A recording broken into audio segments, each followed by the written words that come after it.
حمد ہے اس ذات باری تعالیٰ کی جو سارے جہانوں کا مالک ہے، اور درود ہے حضور اکرم حضرت محمد صلی اللہ علیہ وآلہ وسلم کی ذات مبارکہ پر۔ اللہ سے دعا ہے کہ وہ ہمیں دنیا و آخرت کی تمام بلائیاں عطا فرمائے۔ بسم اللہ الرحمن الرحیم۔ السلام علیکم۔ آج 19 نومبر اور ہفتے کا دن ہے 23 ربیع الثانی ہے۔ سب سے پہلے بات کریں گے تحریک لبیک پاکستان کے قائد حضور امیر المجاہدین حافظ خادم حسین رضوی رحمۃ اللہ علیہ کا عرس مبارک کا آج باقاعدہ آغاز کر دیا گیا ہے۔ آج عرس مبارک کی پہلے سیشن میں ان کے مزار اقدس پر قرآن خوانی کی گئی، اور پھر ان کی جو ہے وہ قبر مقدس پر چادر پوشی کی گئی اور درود و سلام پڑھا گیا۔ اس کے بعد دو روز یہ تقریب جاری رہے گی، جس میں قومی اور بین الاقوامی سطح کے علماء کرام شرکت فرمائیں گے، اور اس کے آخری دن تمام تر جو مرکزی شورا اور مرکزی جو قائد ہیں وہ خطاب فرمائیں گے۔ آگے بات کریں گے اسلامی امارات افغانستان کی۔ ترجمان اسلامی امارات افغانستان ذبیح اللہ مجاہد نے اپنے ٹویٹر میں بتایا کہ کچھ دن پہلے سپریم لیڈر افغانستان ملا ہیبت اللہ اخندزادہ صاحب نے ججوں سے ملاقات میں انہیں اسلامی شرعی سزاؤں کے عمل درآمد کے لیے کہا، اور اس کا ہرگز یہ مطلب نہیں ہے کہ کورٹس میں آنے والے کیسوں کو بغیر کسی ٹرمز لیمٹس یا کسی قانون کے بغیر حل کیا جائے گا۔ ان کو پرکھا جائے گا، دیکھا جائے گا، لیکن پرکھا اور دیکھا اسلامی قوانین کے مطابق جائے گا۔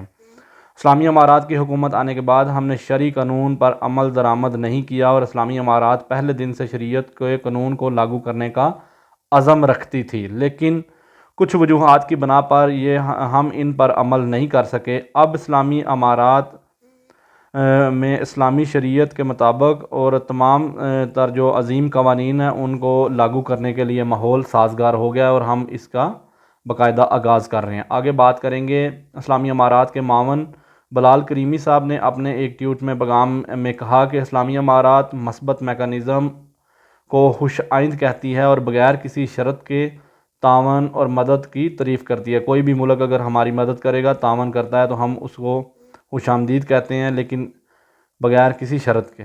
لیکن ہمارے ملکی معاملات ہمارے معاملات ہیں، اور ہم ان کو ملکی اقدار اور اسلامی اصولوں کے مطابق حل کرنے کے لیے پرعزم ہیں۔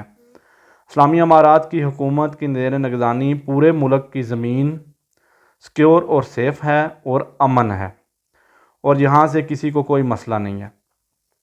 آگے بات کریں گے ministry of industry and trade کی۔ الحاج نور الدین عزیزی صاحب نے کارپوریٹ یونین کے لیڈرشپ سے ملاقات کی، اور اس کے علاوہ وہ ترکی میں ہونے والی جو ایک نمائش ہے، فیسٹیول ہے جس میں کلینز کی نمائش ہوگی، اس کے متعلق بات چیت کی گئی۔ اس ملاقات میں ترکی میں موجودہ افغان تاجروں کے ہیڈ محمد نعیم آغا مراد صاحب اور کلین پیپر پر سورہ یاسین لکھنے والے کاریگر خدا بخش حیدری غزنوی صاحب نے بھی اس ملاقات میں شرکت فرمائی۔ اس ملاقات میں ترکی میں انعقاد پذیر ہونے والے فیسٹیول کے بارے میں گفتگو کی گئی، اور دو طرفہ یعنی کہ حکومت کی طرف سے بھی اور اس یونین کی طرف سے بھی اکٹھی محنت کر کے اس نمائش میں اپنی چیزوں کی رونمائی کرنے کا عہد کیا گیا، اور منسٹر صاحب نے آغا مراد صاحب کی سرگرمیوں کو سراہا، اور اس موقع پر انہوں نے کاریگر خدا بخش حیدری صاحب کو حکومتی سرٹیفکیٹ بھی دیا۔ ہائر ایجوکیشن منسٹر شیخ ندا محمد صاحب نے صوبہ بلخ کا دورہ کیا، اور وہاں پہ بلخ یونیورسٹی کے طالب علموں کے لیے بنائے جانے والے ہاسٹل بلڈنگ کا افتتاح کیا۔ حکام نے بتایا کہ اس بلڈنگ میں 1500 اسٹوڈنٹس رہائش پذیر ہوں گے، اور اس کی لاگت $18 ملین ڈالر سے آئی، اور اس کا مین مقصد دور دراز علاقوں سے آنے والے طلباء جو ہیں وہ طالب علم ہیں ان کو سہولیات فراہم کرنا ہے تاکہ وہ اپنی تعلیم کو جاری رکھ سکیں۔ اس موقع پر منسٹر شیخ ندا محمد صاحب نے بتایا کہ ان کا صوبے میں افتتاح کا مقصد اس اکاموڈیشن کا افتتاح کرنا، ایجوکیشن کے معاملات کو دیکھنا، اور صوبے میں تعلیم کے نظام میں پیش آنے والے مسائل کو حل کرنا، اس کے علاوہ ٹیچنگ میتھڈ میں بہتری لانا۔ اس کے علاوہ اس موقع پر انہوں نے یونیورسٹی انتظامیہ کا شکریہ ادا کیا اور وعدہ کیا کہ وہ یونیورسٹی کو خوبصورت بنانے کے لیے مکمل اقدامات کریں گے۔ پینے کا صاف پانی فراہم کیا جائے گا، مسجد کی تعمیر کی جائے گی، روڈز اور یارڈز میں پیونگ لگائی جائے گی، اور اس کے علاوہ فیکلٹی آف میڈیسن اینڈ شریعہ کی نامکمل عمارتوں کو مکمل کر کے استعمال میں لایا جائے گا، اور باقاعدہ ان سیکٹرز کا آغاز کیا جائے گا۔ آگے انہوں نے مختلف ڈپارٹمنٹس کا دورہ بھی کیا اور وہاں پر موجود سٹاف سے ملاقات کی۔ صوبہ جوزجان میں ایک سائنس فیسٹیول کا انعقاد کیا گیا جس میں اسٹوڈنٹس کی طرف سے 61 مختلف منصوبوں کی نمائش کی گئی۔ خاص بات یہ ہے کہ اس نمائش میں ایک نوجوان طالب علم نے سٹیم سے بجلی پیدا کرنے کے لیے ایک ڈیوائس، ایک مشین بنائی جو اس نے اس نمائش میں انہوں نے سامنے لائے اور لوگوں کو اس کا کام دکھایا کہ کس طرح وہ کام کرتی ہے۔ اس موقع پر طالب علم نے کہا کہ اگر ہمیں سپورٹ فراہم کی جائے تو ہم اس طرح کے اور منصوبے بنا سکتے ہیں اور اپنی ملک کی ترقی میں اہم کردار ادا کر سکتے ہیں۔ افغان عوام کا ریلوے کے استعمال میں کافی اضافہ ہوا ہے۔ ریلوے حکام نے بتایا کہ پچھلے ایک ہفتے میں 120,000 میٹرک ٹن سے زائد سامان ریلوے کے ذریعے لایا جایا گیا ہے، اور یہ سامان تورگندی، حیرتان اور ایکینی کے ریلوے پلیٹ فارم سے لایا جایا گیا ہے، اور ریلوے کے مطابق اس سامان کے علاوہ 456 ٹن کی اشیاء ریلوے کے ذریعے بیرون ممالک بھیجی گئی ہیں۔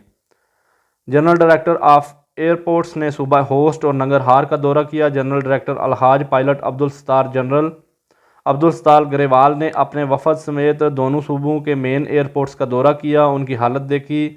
پائلٹ عبدالستار نے ایئرپورٹس کے حکام سے ملاقات کی جن میں ایئرپورٹس کے موجودہ حالت کو بہتر کرنا اور ضروری سہولیات کو فراہم کرنا اور اس کے علاوہ انتظامیہ کو درپیش مسائل اور ان مسائل کے حل پر بات کی کہ ڈائریکٹر صاحب نے انہیں ضروری ہدایات بھی دی۔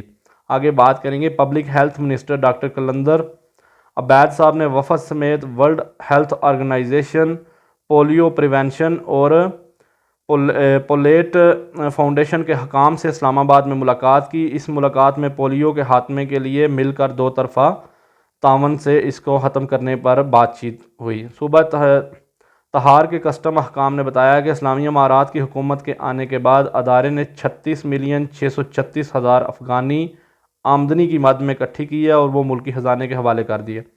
یہ تمام آمدنی اہانم پورٹ کے ذریعے اہانم پورٹ پر ایکسپورٹ اور امپورٹ کے ذریعے اکٹھی کی گئی، اور اس کے علاوہ انہوں نے بتایا کہ اس پورٹ سے تاجکستان کے ساتھ تجارت میں اہم کردار ادا کیا۔ یہ پوسٹ بڑی اہم ہے اس تاجکستان کی تجارت کے حوالے سے، اور یہ ملک کی بہت اہم پورٹ ہے۔